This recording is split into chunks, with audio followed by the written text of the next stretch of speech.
Well, the government could not have been clearer. They do not intend to use the services of Nigel Farage, the interim UKIP leader, as some sort of go-between for the government in terms of its relations with the new president-elect Donald Trump. He joins me now. And how do you react to that? Well, if we were a business and we were looking at Trump and America as somebody we wanted to put together a mutually beneficial relationship with, the first thing you'd do is to find somebody who had connections. And yet, the world we live in and the way politics is run in this country, basically there's almost nobody that's ever worked in business or understands really how the world works. You know, Trump is a businessman. He will have learned over a 50-year career probably not to trust very many people. But if he does trust somebody, that's an asset. I can't do anything about this. All I've said is informally, in any way, I would like to help. I really believe that the relationship between the US and the UK is important. I think our potential here for a trade deal is very high. I think doing that is good for jobs in this country, but also strengthens our negotiating hand in Brussels. And I think if that's the way they wish to play it, to be absolutely honest with you, I don't think it's very grown up. Did anyone in government say directly or indirectly to you, you know what, there might be a role for Nigel Farage? No. So this was your idea?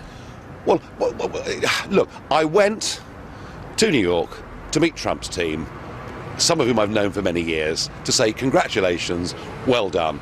I didn't really expect to get a chance to meet the president-elect because he is, after all, rather busy, but I did, and that's led to this sea of speculation.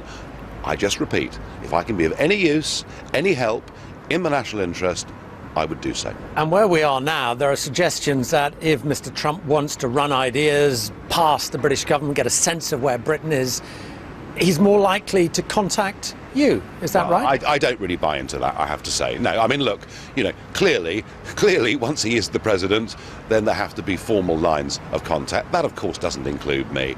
I just think in the building of this relationship, I could be helpful. And don't forget, there are lots of people in this government, both in the cabinet and senior civil servants, who said some pretty rude things about Mr. Trump and his campaign. And has he forgiven and forgotten, or how does he view those politicians, those remarks? He was very gracious. You know, when I met him, he was very gracious. He talked about the telephone call he'd had with the Prime Minister. I think a lot of him just wants to move on.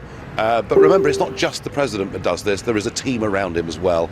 There are, I think, some fences that could do with mending.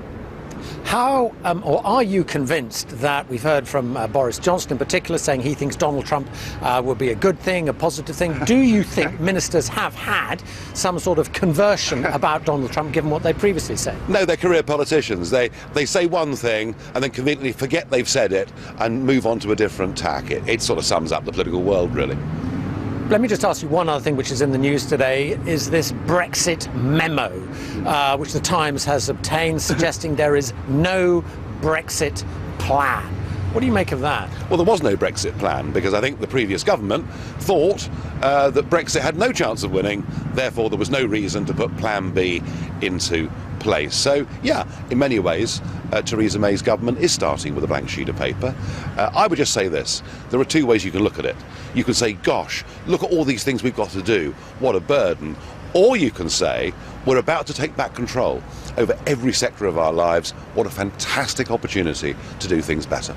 Okay, Nigel Farage, thanks very much for your time with the UKIP leader there, saying that he was ready to do whatever he could to build relations with Donald Trump, but as you heard, Downing Street having none of it.